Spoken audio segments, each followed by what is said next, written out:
Bismillahirrahmanirrahim. Assalamu alaikum. Dear students, this is your instructor Aisha Hussain Khan, and we are heading towards our first lecture on Intro to Software Engineering. We will cover the initial content from the book of Software Engineering, a Practitioner's Approach, and the author name is Roger S. Pressman.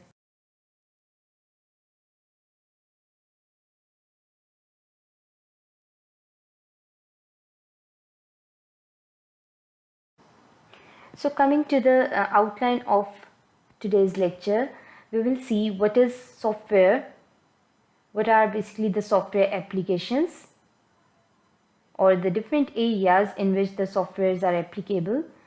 Then we'll move towards the legacy softwares, and we will see the characteristics of web apps. This is one of the dimensions where the softwares are vastly applied.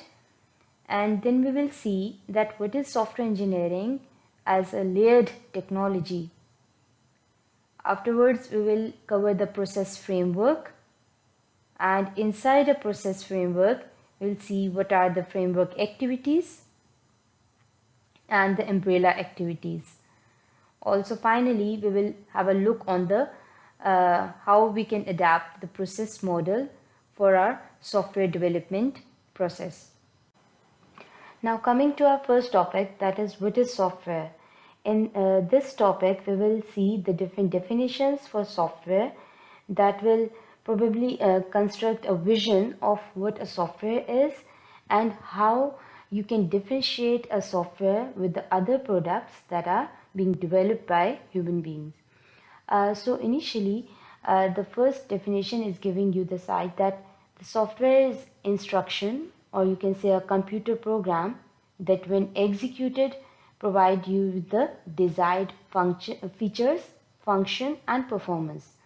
This is very important check to know that you gain the same output as you wish earlier, and this will recognize your software as a best product you have created by looking at the performance and the features it is giving. Secondly, the data structures that enable the programs to adequately manipulate information. Basically, data structures provide you the means for storing or organizing the information that is relevant to your system. And finally, you can see the documentation. This is the written specification listing all the features and functions of your system and possibly all the hardware and software constraints. This is basically giving you the overall view of a software. We will move towards the precise definition of software in our coming slides. Now in this slide, we are basically focusing on the differences between the software and hardware. It is important to examine the characteristics of software that makes it different from the other things that human beings build. And software is, you can say it is a logical rather than a physical system element. And so in this way, we can see there are different characteristics which will further clarify the differences between the software and the hardware. So first of all, we see that software is developed or engineered.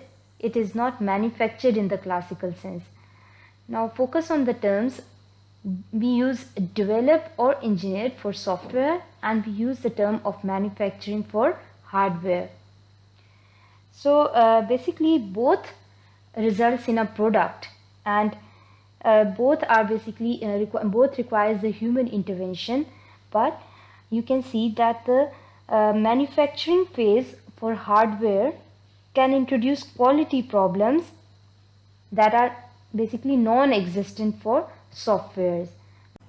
Now coming to the second point, that is software doesn't wear out.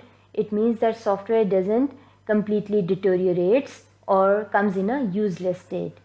To understand this, we need to find first the graph of hardware so we can best correlate both the hardware and software in terms of wear out. This graph for hardware is showing you basically the failure rate on its y-axis and the timeline on its x-axis. Now initially, as we are in the manufacturing phase, so there are a lot of chances of failure. So we can see the highest peak of failure here, and then with the passage of time, when it is moving towards the completion, you have the steady state, which is showing you that there are less chances of failures here.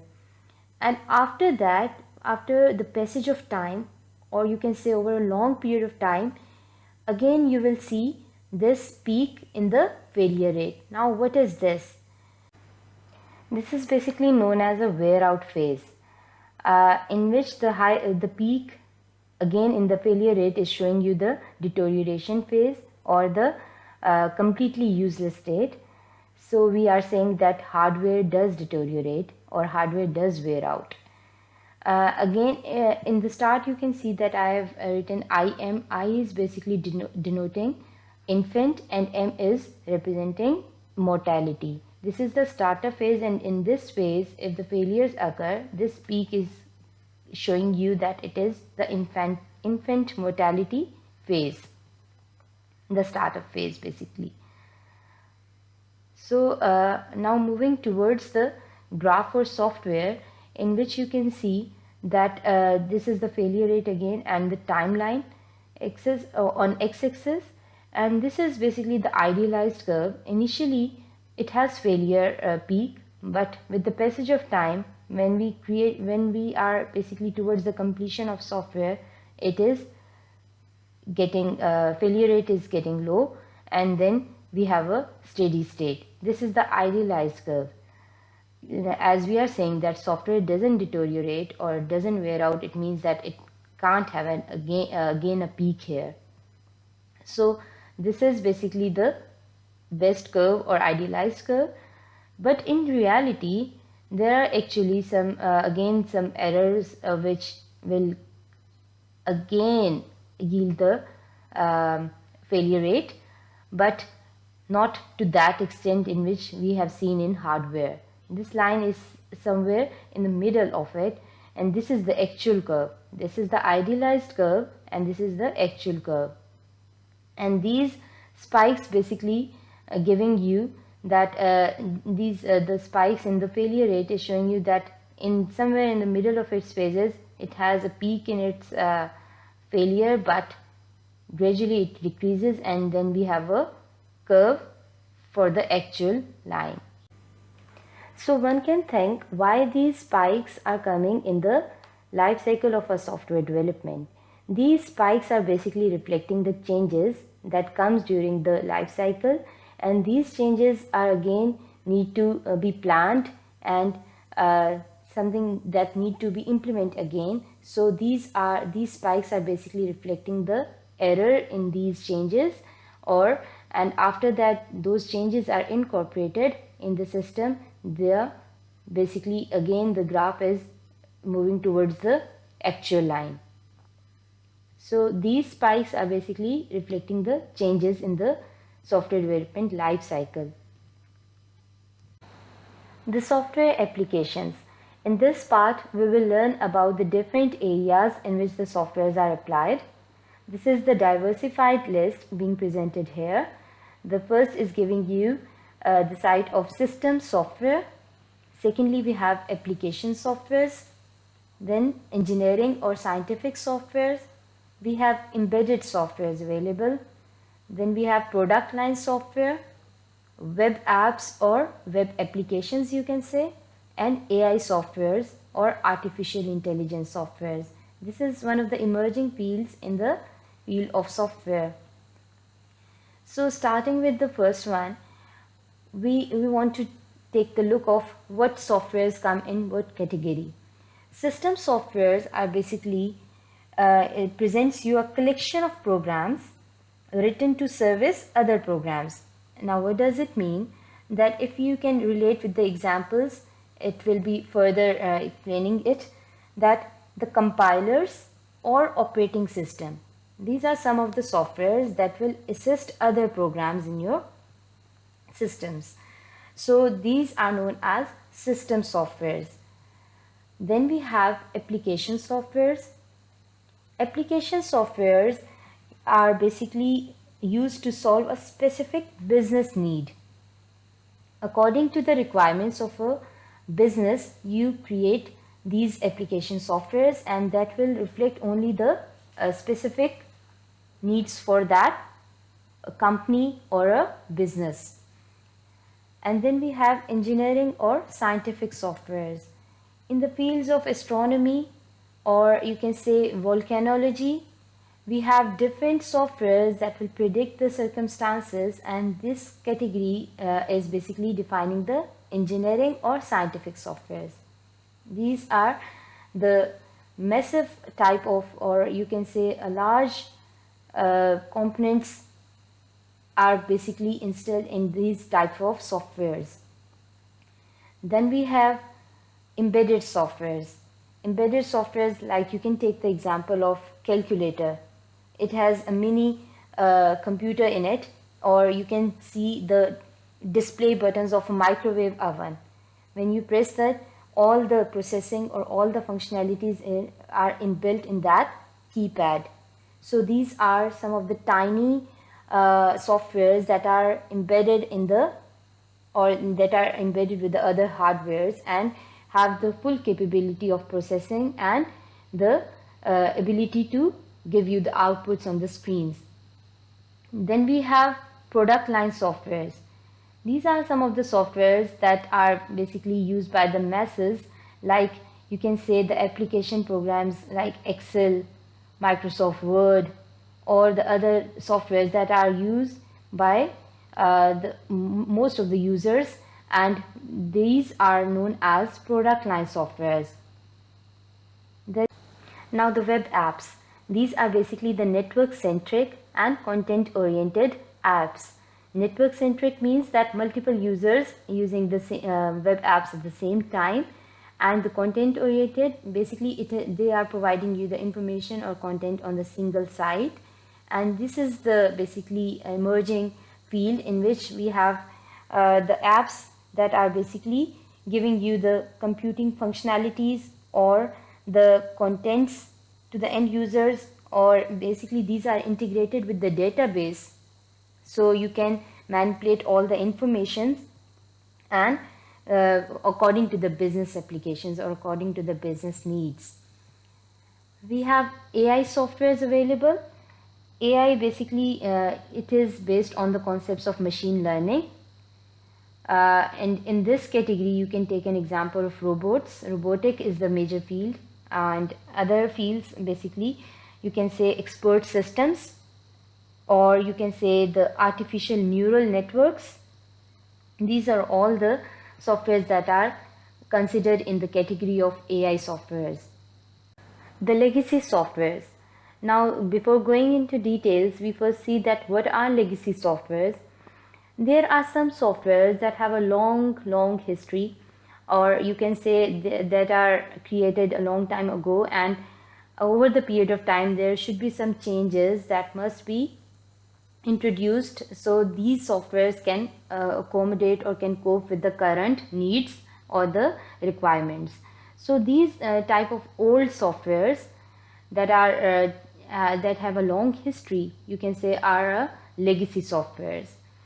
And why there is a need to make changes in the legacy softwares, these are some of the points which we will cover to understand the concept that why must it change. Basically, first and the foremost thing is that the software must be adapted to meet the needs of the new computing environments or technology. That is, it should be able to cope with the current needs. So it should be adaptable. Adaptable is basically coping with the changes or current requirements, adapting the current requirements, it means. Secondly, we see that software must be enhanced to implement new business requirements. So it should be according to the new user requirements or the new business requirements, you can say. So it should be changing, it should be evolving, so the new needs can be confirmed. Thirdly, software must be extended to make it interoperable with other more modern systems or databases, or it should be extendable, it should be adaptable, and it should be extendable, like it should be integrated with the other systems or databases to provide the required functionalities. And then we have the software must be re-architected to make it viable with the network environment. Sometimes there are some chances to re-architect or redesign the softwares, the old softwares, to make necessary modifications in them. Now students, we are heading towards the formal definition of software engineering. Before moving to the definition, we see some of the realities. The first reality is telling you that you should acquire the prior knowledge or the requirements before moving to a particular solution. That is, a concerted effort should be made to understand the problem before a software solution is developed. You need to understand the requirements, and then you need to move towards the solution. Then there comes a part of design. Design becomes a pivotal activity. After requirement gathering, we move towards the design phase. That will help in the implementation of a product. Then we have software should exhibit high quality. This is very important, that the overall quality of the software should be on its full extent. And then we have software should be maintainable. Like we can see that we have gained the knowledge from legacy softwares that we need to maintain the softwares over the period of time.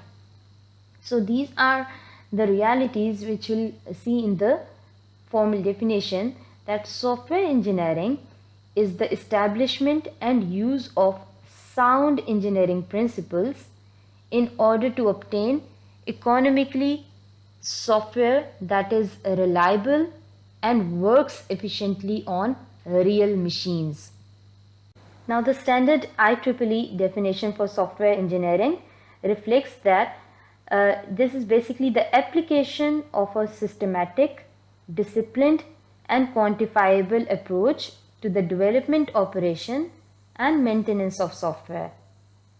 These points will be further explained in our coming slides, that why we are saying it as a systematic or disciplined approach towards the development and maintenance that is very important towards the development process.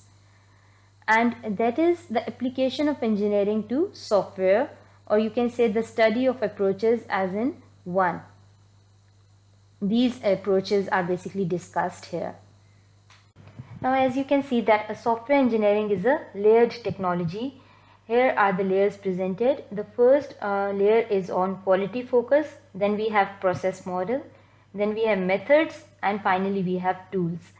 Quality focus is basically creating a base layer or a foundation layer, as it is the important aspect in the field of software engineering. Quality means that you need to provide the required functionality or features within a stipulated time frame. And then we have a process model. This is the process model that will govern your whole development process. Like starting from the requirement gathering to the deployment phase, you need to consider the process model. Then we have methods. Methods means that what is the technique or how you can move towards the final goals. This is the list of steps or the techniques that will help you towards the final product. And then tools, these are basically the automated or semi-automated tools or equipments that will be utilized within your development process. So this is this stack is basically governs the whole software engineering process. Now as we previously talking about a software process model or a software process, we should know about the major activities that are a part of any software process model. These are the generic activities that should be considered in a development process. First is communication. Secondly, we have planning. Then we have modeling, construction, and deployment. In the initial phase of communication, the developer collaborates with the customer or a stakeholder to acquire all the requirements of a software product he wished for. Then we have a planning phase. After requirement gathering, we have a planning phase. In this phase, we should plan out the cost, budget, resources. All these things need to be planned before we move towards the implementation or design phase. Then we have a modeling phase. In modeling phase, we basically design or we create a prototype of our software. This is just the blueprint of your software, you can say. It has nothing to be shown as a implemented product, but it is a designed product. Then we have construction phase. Construction phase is basically an implementation phase in which by the use of or by the support of programming languages, you will implement the product. This would result in a desired product, and after the creation, you need to deploy the product to the market or the respective stakeholders. And deployment, you basically deliver the product to the market. Now, as we have seen the process framework activities in previous slide, now this is the time that we should look inside the framework activities. Now, this is the set that we accomplish within a single activity. First is work task, secondly work products, milestones and deliverables, and finally the quality assurance checkpoints, QA checkpoints. Work task is very similar to implementation products. Like you establish your work or you create the work in each by following the steps, and then finally the result of work task yields a work product. This is the output of a work task that you gain a work product out of it. Across each phase you gain some product that is known as a work product. And finally the milestones and deliverables. This is the major objective or a deliverable that you are going to show to the user at the end of each activity, that this is being accomplished and this we have done. This is known as a milestone and deliverable. And then finally we have quality assurance checkpoints to show that we are going in a right track, we are creating right products, we are coming with the desired features and functions. These are certain quality assurance checkpoints. The umbrella activities. As the name implies, umbrella means these are the activities that surrounds all of the activities, all of the 5 activities. You need to continuously do some of the management activities that are related to software project management. They also include formal technical reviews. Finally, the software quality assurance on the whole. First, in the work task, I have discussed the quality assurance checkpoint that is related to that work task or work product. Now I am saying it as on a whole. Now the software configuration management, we have work product preparation and production. These are the tips for overall product preparation and production. Now the reusability management, measurement and risk management. These are some of the activities that will surround the development process. So these are or listed in a umbrella activities. Now software project management basically refers to the branch of a project management dedicated to the planning, you can say scheduling, resource allocation, then finally the execution and tracking of the software and web projects timely. formal technical reviews is a software quality assurance activity with the objectives to uncover errors in function, or you can say logic or implementation errors for any representation of the software, or to verify that the software under review is meets its requirements. This is very important. This is a final and authentic quality assurance check, that it should verify that the software under review meets its requirement. And then quality assurance, these are the quality checkpoints I've already listed in the previous slide. And software configuration management, this is basically the change management, you can also say. Whenever there are changes that should be considered, we need to incorporate the software configuration management points or activity. Then work product preparation and production. This is necessary tips to prepare your work product in a timely manner. Then reusability management, again a very essential aspect of a software development, in which we reuse the older components and integrate with the new ones to just save our time, and this will increase the productivity as well. Then we have a measurement and risk management. Risk management is to basically find out to foresee the errors or probability of errors, so that we can ultimately face the situation, any adverse situation which could result during the software development process. Now, adapting a process model.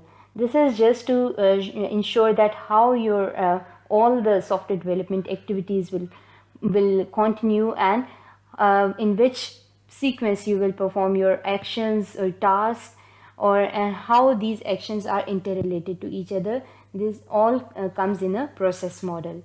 So going through the detail, that the overall flow of activities, actions and tasks, and the interdependence among them. Basically you need to find out the relationship between the actions and tasks. The degree to which the actions and tasks are defined within each framework activity. So we can say that the degree to which the work products are identified and required, and the manner which quality assurance activities are applied. This is, in process models we find out the overall strategies to rule out every activity, action and task. The manner in which the project tracking and control activities are applied, and the overall degree of detail and rigor with which the process is described. Another point is the degree to which the customer and other stakeholders are involved within the project. The level of autonomy given to the software team. This is the level of independence basically given to the different software teams, and the degree to which the team organization and roles are prescribed. All the things are summed up in the process model definition.